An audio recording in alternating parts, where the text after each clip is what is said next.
My name is Adam Ormand. I have lived in Austin for 14 years. We moved back here. My wife is from Austin, so I've been visiting for about 25. Really independent, I think courageous. I think a lot of the small business owners that I work with really look to take on problems and solve problems and work together. I think curious, and I think also really comfortable.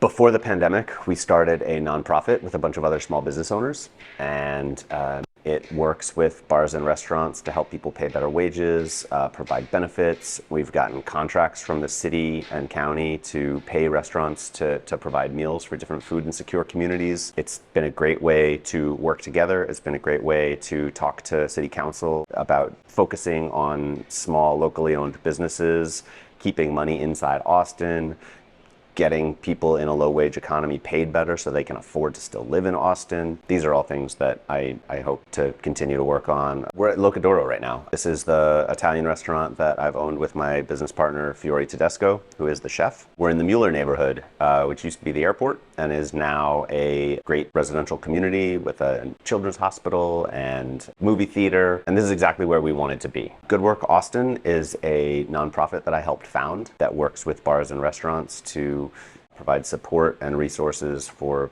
folks to pay better wages, provide benefits, work together to solve problems. There are a lot of life-defining moments that have happened in the last 14 years, but I think the freeze jumps out because it was two such totally bizarre weeks, and we were very much at the center of it. We had already set up Good Work Austin to help restaurants provide meals for different parts, different housing complexes and different shelters. So we already had that relationship with the city. So when the freeze happened, the city was able to reach out to us and find out if we were able to expand capacity and provide meals for more places.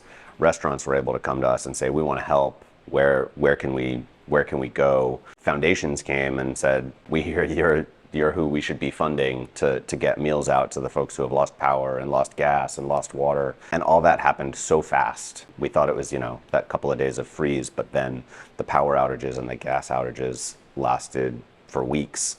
And World Central Kitchen, which is a international organization started by Chef Jose Andres, came down about 5 days into the freeze to help, and they ended up headquartering at Locadoro and working with us. We put out 100,000 meals in 2 weeks and paid every restaurant that did it. Worked with over 60 restaurants to get that food. It was amazing. It made Good Work Austin a viable nonprofit that was going to last past the pandemic.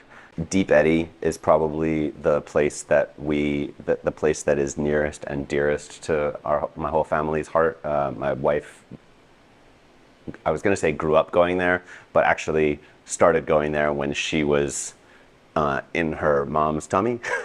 That was where her mom went to cool off when she was pregnant, and that is where my wife went to cool off when she was pregnant. We take a picture of ourselves the first day of the summer for our first Deep Eddy when we are not the first day of the summer, but the first day that we actually go there. So that pool is an amazing place. There's something I always tell my kids, and that we also use in orientation here because I think it's really appropriate for a restaurant. Don't ever make anybody clean up after you. This doesn't just have to mean leaving your bathroom towel on the floor. Like, this is a bigger emotional, spiritual thing. Like, don't make anybody clean up after you. Don't leave your emotional wreckage for someone else. Be kind. Think about how you're leaving spaces and how you are leaving the people who you interact with. I'm Adam, and I am Austin, Texas.